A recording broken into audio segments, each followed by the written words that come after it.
ലഹരിവേട്ടയ്ക്കായി പോലീസിന്റെ സഹായം തേടി എക്സൈസ് മേധാവി മഹിപാൽ യാദവ് ADGP മനോജ് എബ്രഹാമുമായി ആശയവിനിമയം നടത്തി.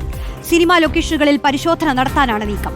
കൂടുതൽ സിനിമാ പ്രവർത്തകരുടെ ഫ്ളാറ്റുകളിൽ പരിശോധന ഉണ്ടാകുമെന്ന് അറിയാൻ കഴിയുന്നു. റോഷിപാൽ നൽകും വിശദാംശങ്ങൾ. റോഷിപാൽ, സിനിമയ്ക്കകമാകെ പരിശോധനകൾ നടത്തേണ്ട ഒരു സമയമാണെന്ന് പറയേണ്ടിയിരിക്കുന്നു. എങ്ങനെയൊക്കെ പരിശോധനകൾ ഇപ്പോൾ നടക്കുന്നുണ്ട്? ഇനിയിപ്പോൾ ഇത്തരം കേസുകൾ സംഭവിക്കുമ്പോൾ അത് കൂടുതൽ ഊർജിതമാക്കി നടത്താനുള്ള ഒരു തയ്യാറെടുപ്പുണ്ടല്ലോ അല്ലേ?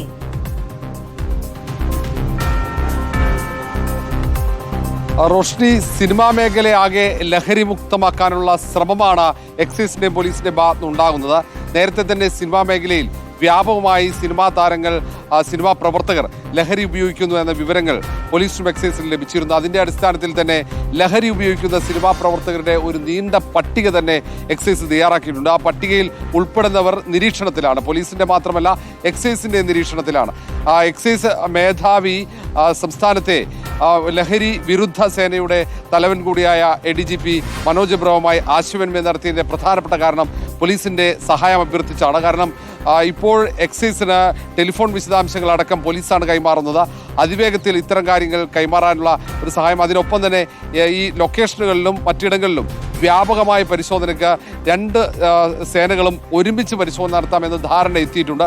കാരണം വ്യാപകമായി സിനിമാ പ്രവർത്തകർ ഈ മയക്കുമരുന്ന് ഉപയോഗിക്കുന്നതിൻ്റെ പ്രധാനപ്പെട്ട കാരണമായി പോലീസ് ചൂണ്ടിക്കാട്ടുന്നത് സിനിമ വളരെ പെട്ടെന്ന് പൂർത്തിയാക്കുക, അതിനുവേണ്ടി കൂടുതൽ സമയം ജോലി ചെയ്യാനായി സിനിമാ സംവിധായകനും ഒപ്പം ഇതിൻ്റെ ഛായാഗ്രാഹകനും അടക്കം ലഹരി ഉപയോഗിക്കുന്നു എന്നതാണ്. അങ്ങനെ ഒരു കണ്ടെത്തൽ പോലീസിൻ്റെ ഭാഗത്ത് ഉണ്ടായിട്ടുണ്ട്. മാത്രവുമല്ല, വ്യാപകമായ തോതിൽ പല സിനിമാ നടന്മാരും മയക്കുമരുന്ന് ആ ലൊക്കേഷനിൽ തന്നെ ഉപയോഗിക്കുന്നു, അല്ലെങ്കിൽ അവർ താമസിക്കുന്ന ഇടങ്ങളിൽ.